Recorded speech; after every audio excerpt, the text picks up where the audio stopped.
Pada abad ke-8 di Tanah Jawa, berdirilah sebuah kerajaan yang membawa perubahan besar. Kerajaan yang dikenal dengan kekuatan politik dan kebudayaan yang mempengaruhi seluruh wilayah di Nusantara. Selamat datang. Di video kali ini, kita akan menjelajahi sejarah dan warisan dari Kerajaan Mataram kuno.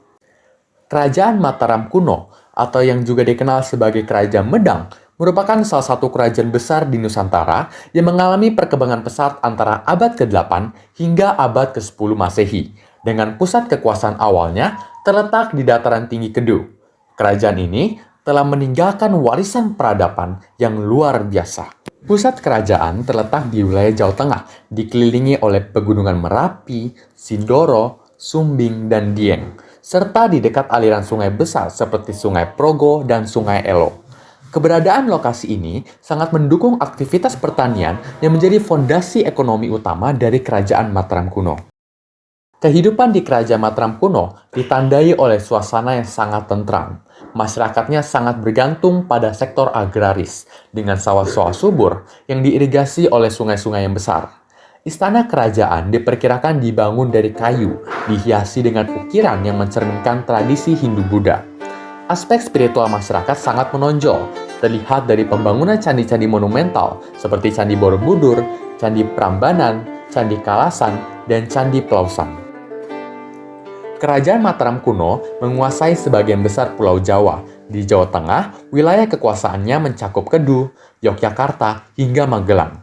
Setelah pemindahan ibu kota oleh Empu Sindok, pengaruh kerajaan meluas hingga ke delta Sungai Brantas di Jawa Timur. Kerajaan Mataram kuno dipimpin oleh dua dinasti yang berbeda latar belakang agama dan budaya, yaitu Wangsa Sanjaya yang berlatar belakang Hindu dan Wangsa Sailendra yang berlatar belakang Buddha. Wangsa Sanjaya didirikan oleh Raja Sanjaya pada tahun 732 Masehi.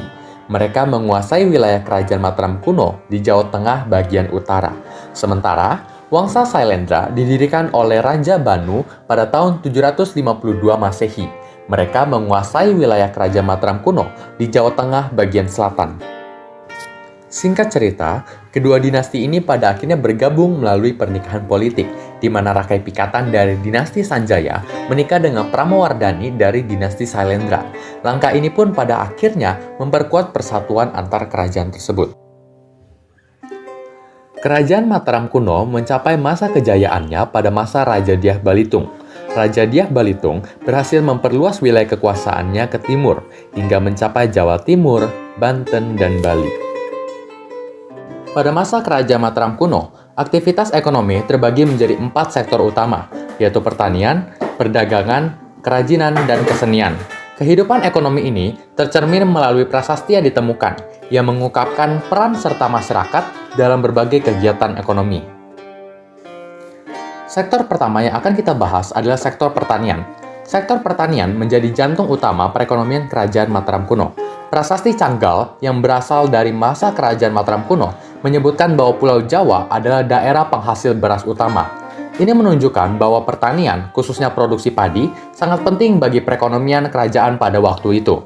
Untuk mendukung keberhasilan sektor pertanian, sistem irigasi yang canggih mulai diperkenalkan.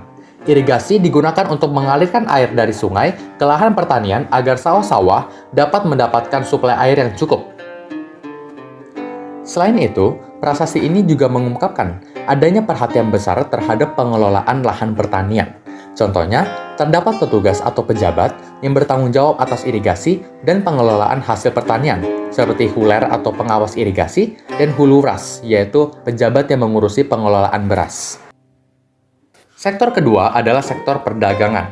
Perdagangan menjadi kegiatan penting di Mataram kuno, di mana pedagang ini disebut dengan istilah abakul.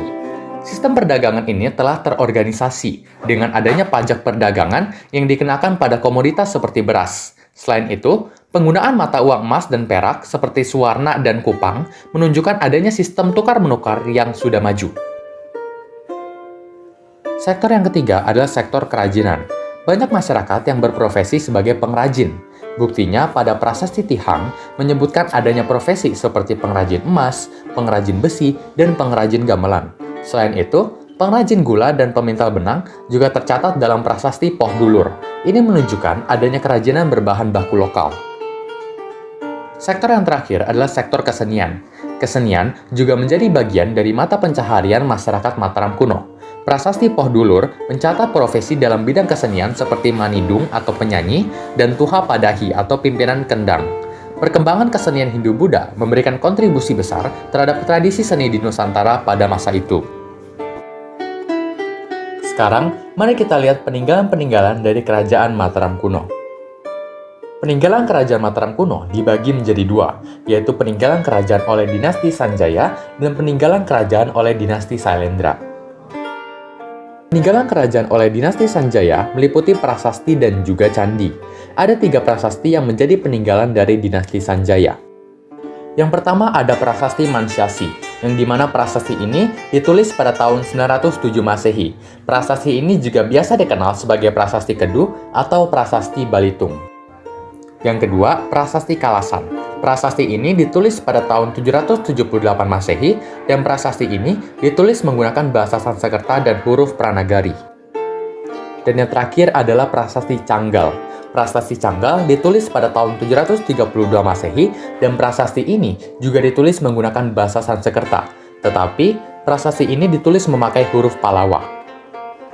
Oke, sekarang kita masuk ke peninggalan candi oleh dinasti Sanjaya. Salah satu candi yang terkenal pada masa kerajaan Mataram kuno adalah Candi Prambanan. Candi ini diperkirakan dibuat dari tahun 856 Masehi. Candi Prambanan merupakan candi Hindu yang paling besar di Indonesia dan menjadi warisan dunia yang diakui UNESCO pada tahun 1991. Selain itu, pembangunan Candi Prambanan diyakini sebagai simbol kekuasaan dinasti Sanjaya. Dengan berdirinya candi ini, mereka dapat menunjukkan kebesaran dan keagungan kerajaan Hindu yang ada di Jawa. Oke, cukup dengan dinasti Sanjaya. Sekarang kita beralih ke peninggalan-peninggalan dari dinasti Sailendra. Yang pertama adalah Prasasti Kelurak. Prasasti ini dibuat pada tahun 787 Masehi. Prasasti ini menceritakan tentang situasi kerajaan Mataram kuno yang dipimpin oleh Raja Indra dan juga menceritakan tentang pendirian bangunan suci untuk Manjusri yang diduga bangunan itu adalah Candi Sewu. Yang kedua adalah Prasasti Abaya Giri Wihara. Prasasti ini dibuat pada tahun 792 Masehi dan ditulis menggunakan huruf Pranagari yang merupakan salah satu ciri prasasti Buddha.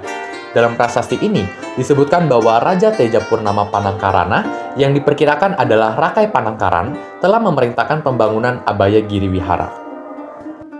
Selain prasasti-prasasti tadi, ada pula candi yang merupakan peninggalan dari dinasti Sailendra. Candi-candi yang merupakan peninggalan dinasti Sailendra adalah Candi Borobudur, Candi Pawon, dan Candi Mendut yang merupakan candi Buddha yang dibangun oleh Raja Samaratungga pada abad ke-8. 3 candi Buddha tersebut memiliki relief atau gambar timbul yang sangat menarik, menggambarkan kehidupan Sang Buddha dan reinkarnasinya.